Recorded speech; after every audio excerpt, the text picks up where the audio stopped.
Democrats sliced holes in billionaire Betsy DeVos's credentials to be the next U.S. Education Secretary at a confirmation hearing on Tuesday, raising doubts whether President-elect Donald Trump's pick will win approval in the full Senate. The nomination of DeVos to head an agency that sets policy for younger children and universities and also administers a college financial aid program of $1 trillion has outraged Democrats who believe the Michigan Republican wants to dismantle public education. Teachers' unions, a major constituency for the party, roundly opposed DeVos, a philanthropist and investor. Do you think if you were not a multi-billionaire, if your family had not made hundreds of millions of dollars in contributions to the Republican Party, that you would be sitting here today? Asked Independent Bernie Sanders of Vermont, who recently ran to be the Democrats' presidential nominee.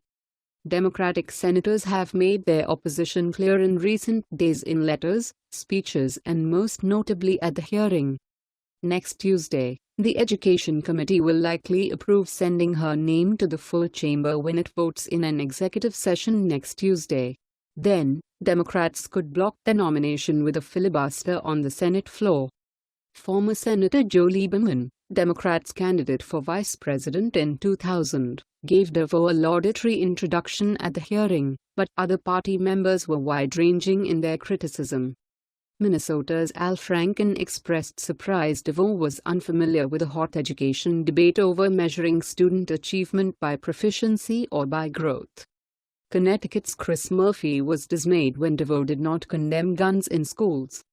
Elizabeth Warren of Massachusetts, an advocate of tough financial regulation, asked whether DeVos or her children had attended public schools, borrowed student loans or received federal financial help known as Pell Grants. "You have no experience with financial aid," Warren summed up when DeVos answered no. Many were dismayed DeVos would not pledge to carry out rules on sexual assault, for-profit colleges and fair access for students with disabilities, only saying she would review the policies. Generally, Democrats pressed on how DeVos will manage her investments and companies in the education sector, including an online charter school, while serving as the most powerful public figure in the area.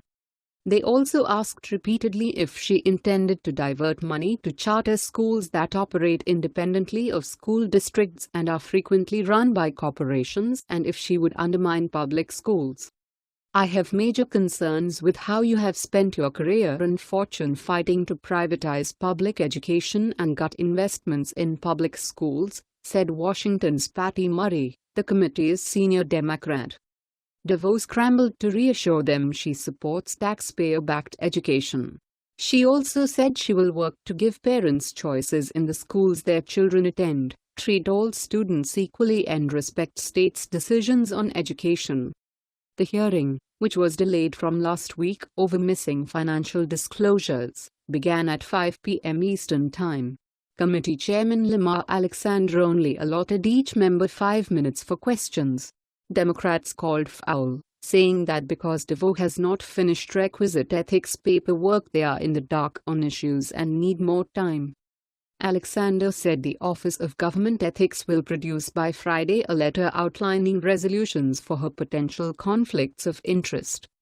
Committee Republicans universally backed DeVos, applauding her support of vouchers that families may use to pay for private education and of charter schools. They praised her history with the Potter's House, which provides Christ-centered education, and spoke of her dedication to literacy.